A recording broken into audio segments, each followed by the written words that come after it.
Hello everyone, welcome to a kind of new style of video. You'll see the video that I put in the background loop a little bit.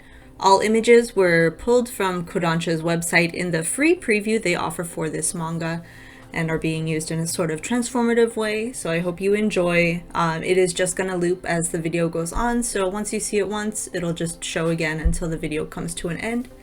And today we're going to be talking about some digital jail manga, a digital jail manga, and that's going to be Love After World Domination, or Koi wa Sekai Seifuku no Ato de, also known as Koi Seka. The story is by Hiroshi Noda with art by Takahiro Wakamatsu. There are 4 volumes in English with 5 in Japan. The English and Japanese publisher is Kodansha, and the series is serialized in the monthly shonen magazine. However, it is coming to an end in the November 2022 issue of the monthly shonen magazine. So it's very exciting, and part of the reason I chose to do this video. The English translation is by Stephen LaCroix, with lettering by Kyle Ziolko, and the English editor is Sarah Tilson. The synopsis of this series: there are 2 sides to every coin, light versus dark, good versus evil, love versus hate. Sometimes the line between the two grows thin, and it's so easy to cross.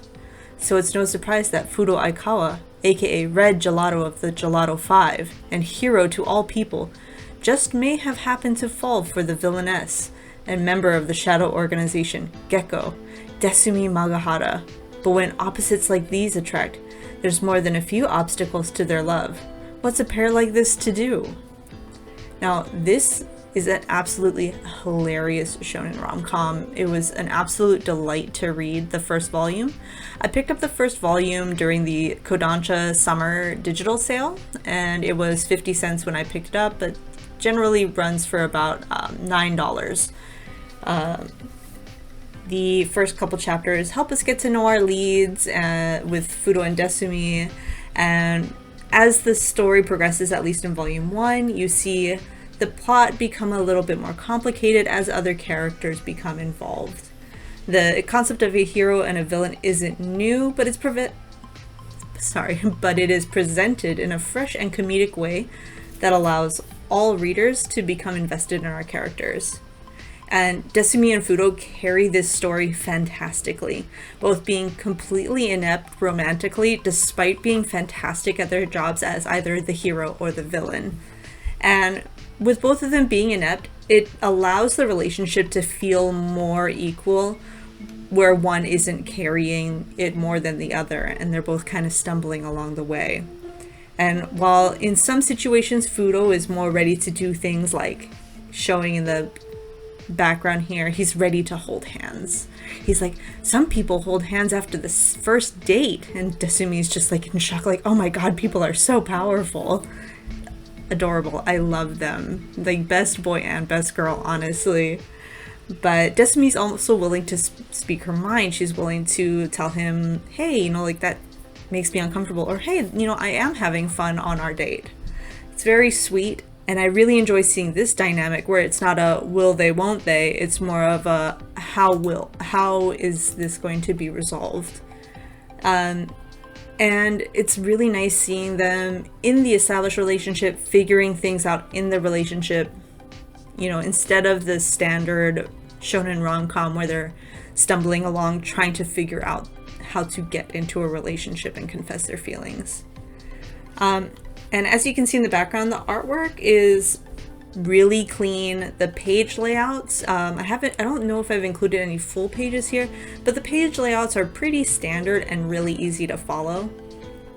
But where I feel the series shines are the over-the-top explosions, fight scenes, as well as the character designs. The series overall feels like a love letter to tokusatsu, which is a Japanese term for live-action shows with extensive special effects, such as something like Power Rangers or Kamen Rider. The designs of the Gelato Ranger suits to the same-faced, low-level villain lackeys all read as something that only someone with a real love for that genre of television could really capture for parody. Overall, this was a really fun volume and I absolutely adored it. I did pick up volume 2 and 3 during the sale. It was not 50 cents for those volumes, but they were still about only $4 or $5. And since this is a digital only manga, that is the only way to read it. It is not available through any subscription service like Kindle Unlimited. But if you are interested in this series and have a Crunchyroll or Funimation/Hulu subscription, I believe it is on both those services, as there was a 12-episode anime adaptation done by Studio Project 9 that aired in the spring of 2022 season. I'm going to start doing this series where I go over series that are only really available digitally, even if, say, in the past there had been a physical option available, but say that option is severely out of print, and maybe the only feasible and financially reasonable option now is through digital means. I hope you enjoyed this. I'm not the best at editing like fancy videos in the background, so I hope you enjoyed the little slideshow with some GIFs. If you want to hear more or you have any digital manga only suggestions, I'd love to see them in the comments below. In the meantime, if you want to hear more, you liked what I said, click subscribe, hit that like button, and I hope to see you in the next video.